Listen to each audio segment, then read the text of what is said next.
Bonjour, bonjour. Bon, j'ai enlevé les lunettes parce que ça faisait trop de reflets dans tous les sens. Je ne sais pas du tout si ça va aller. C'est parti pour la deuxième vidéo qui va parler de mon parcours professionnel en tant qu'illustrateur freelance.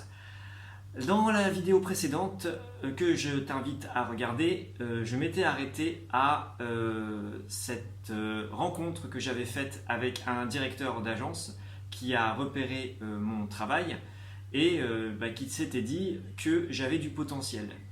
Et donc il m'a pris sous son aile et m'a permis d'avoir mes premiers vrais clients. Quand je dis vrais clients, c'est-à-dire des clients déjà existants et surtout qui m'ont payé pour un travail qui est vraiment sorti.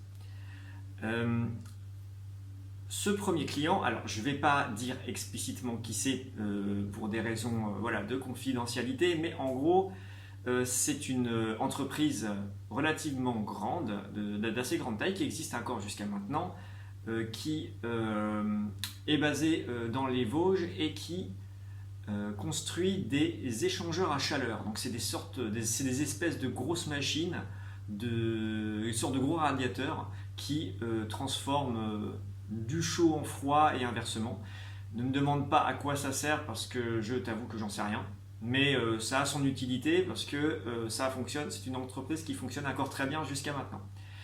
Et donc cette entreprise, ils étaient en train de mettre en place un journal interne qui sortait, il me semble, tous les trimestres et qui avait pour but de parler de l'actualité de l'entreprise.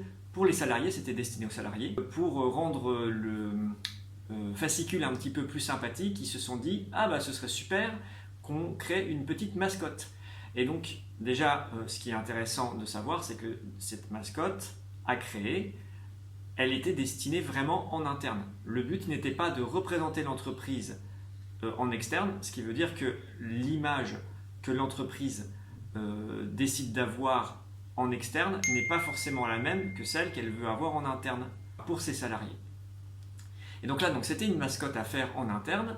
On était en 2009 et c'était en plein dans les débuts des films Marvel, avec le premier Iron Man qui était sorti plus ou moins là, je me souviens plus de la date, et ce fameux directeur d'agence me propose de commencer à partir sur une première proposition en m'inspirant d'Iron Man, en disant il s'appelait Aluminium Man, sachant que justement ces fameux échangeurs à chaleur étaient faits en aluminium.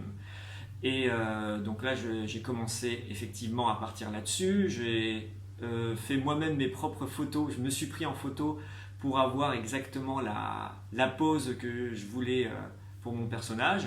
Ensuite j'ai fait les traits, puis j'ai mis ça en couleur. J'ai choisi des couleurs assez...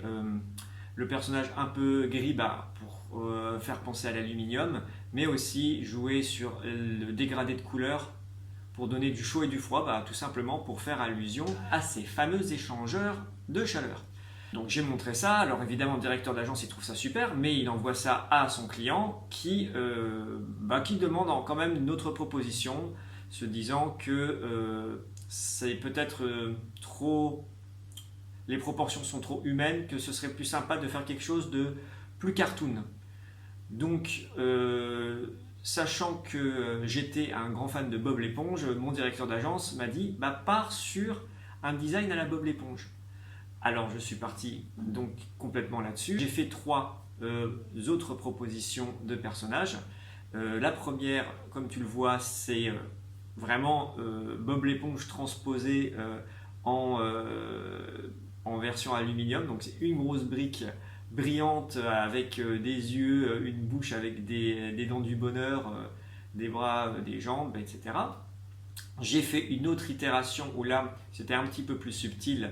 C'était un personnage qui faisait plus penser pour moi, enfin je m'étais plus inspiré de Rayman d'Ubisoft, et avec justement un personnage sans bras et sans jambes. Et avec cette idée voilà, que ses bras et ses jambes étaient reliés à son corps qui était ce fameux échangeur de chaleur. Et en troisième, j'ai fait un personnage un petit peu plus mignon avec une grosse tête qui est une sorte de bulle avec par transparence, tu voyais l'échangeur de chaleur comme si c'était son cerveau. Et donc tu voyais qu'en fait d'un côté il y avait le chaud qui sortait et de l'autre le froid. Donc voilà, j'ai soumis ces trois designs à l'entreprise et ils ont jeté leur dévolu sur le personnage qui ressemblait le plus à Bob l'éponge. Avec le recul, je comprends très très bien leur choix et ils avaient totalement raison d'avoir choisi celui-là par rapport à tout ce que j'avais fait. Parce qu'en fait, le but n'était pas juste de créer un one-shot, donc juste une illustration qui serait utilisée qu'une seule fois et après on n'en parle plus. L'idée c'était vraiment de créer un personnage qui puisse être facilement déclinable dans différentes situations. Et donc plus le personnage est complexe, plus c'est difficile à faire. C'est faisable, mais c'est difficile et c'est pas forcément intéressant ou ergonomique à faire. Si on était resté effectivement sur un Iron Man, ça aurait plus fini par ressembler à de la bande dessinée et c'est pas forcément l'image que voulait avoir l'entreprise. Les deux autres personnages, celui notamment avec la grosse tête, le problème c'est qu'il a une tête tellement disproportionnée par rapport à son corps que le faire manipuler différentes choses, ce serait quand même pas très très intéressant à faire. Et le troisième, pareil, le côté Rayman, c'est sympa dans un jeu de plateforme, mais en faire un personnage pareil qui est décliné avec d'autres, imaginons qu'il y ait d'autres itérations avec lui, finirait par avoir les bras qui se croisent et on finirait par ne rien comprendre. Donc au final, le design le plus simple, à savoir une brique avec un visage expressif, des bras, des jambes, ça faisait très très bien l'affaire. Et à partir de là, effectivement, j'ai pu illustrer ce personnage sous différentes formes en fonction des besoins et du contenu du journal. Ce qui est bien, c'est qu'on m'a fait confiance pendant plusieurs années et j'ai pu donc un petit peu faire évoluer le personnage au fil du temps. Je l'ai un petit peu affiné, comme tu vois, je l'ai un petit peu plus tassé, je l'ai rendu aussi plus expressif, moins bêta. Je lui ai enlevé ses dents du bonheur, comme ça du coup ça faisait vraiment plus Bob l'éponge. Et j'ai joué sur les expressions pour qu'il puisse avoir, pour qu'il puisse avoir une vie, avoir l'air vraiment crédible. Et même au fur et à mesure, en me rendant compte de comment ça sortait, en fait, quand j'avais le journal dans les mains, je m'étais rendu compte que les dégradés souvent sont un peu baveux. Et donc j'ai fini par choisir de laisser tomber le rendu en dégradé et de rester sur de l'aplat de couleur. Le fait d'avoir fait ça a permis de beaucoup plus maîtriser le dessin à sa sortie et j'en étais beaucoup plus satisfait. Et c'est en plus plus lisible pour celui qui le lit. Et donc voilà, donc le personnage a bien plu à tel point qu'on m'a même demandé de créer à une occasion spéciale un autre personnage de cet univers qui représente un autre des produits que cette entreprise produisait. Donc voilà, donc c'était assez rigolo. Donc ce personnage a été utilisé comment? Alors souvent il a été utilisé en dernière de couverture pour faire passer un message en rapport avec la cohésion d'équipe. Donc c'est pour ça qu'on a joué un petit peu comme tu vois sur les équipes de basket, etc. Mais il a aussi été utilisé pour donner des avertissements, pour expliquer un petit peu certaines consignes de sécurité. Et il a aussi été utilisé pour pouvoir embellir certains graphiques qui pourraient être un peu indigestes à regarder comme ça. L'idée de toute façon d'une mascotte, c'est ça. C'est de permettre de faire passer un message d'une façon agréable à regarder. Donc voilà, je suis même encore maintenant assez fier de ce que j'avais fait pour eux. Ça date quand même en 2009, donc c'était il y a 16 ans. Et j'ai toujours une petite... j'ai toujours une affection en fait pour ce petit personnage que j'ai créé. Je suis vraiment très très fier de l'avoir fait. C'est une super expérience. Ce n'est pas la seule mascotte que j'aurais créée tout au long de ma carrière, mais je ne sais pas si je vais forcément te montrer, de faire une vidéo pour chaque mascotte que j'ai créée parce que j'en vois pas vraiment l'intérêt.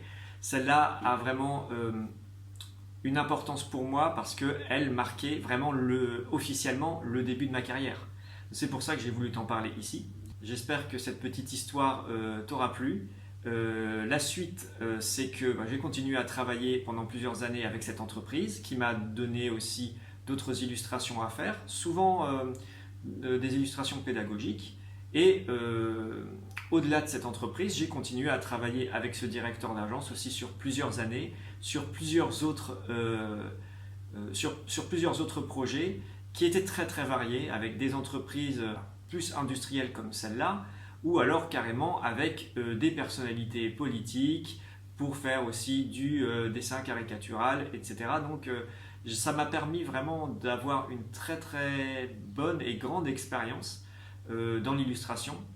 Et je remercierai jamais assez cette personne qui se reconnaîtra si jamais elle regarde cette vidéo. Et voilà pour la vidéo. Je ne sais pas comment terminer, donc je vais juste te dire merci d'avoir regardé. N'hésite pas à me donner ton avis sur le contenu. Est-ce que c'est un contenu qui est intéressant, que tu trouves pertinent? Est-ce que tu as envie d'en savoir plus sur ma carrière? Est-ce qu'il y a des choses qui t'intéressent aussi d'un point de vue illustration pour savoir exactement quels peuvent être les fonctionnements ou quelle a pu être mon expérience pour tel ou tel domaine? Et en attendant, je te laisse avec Cryoman et je te dis à une prochaine. Salut, salut!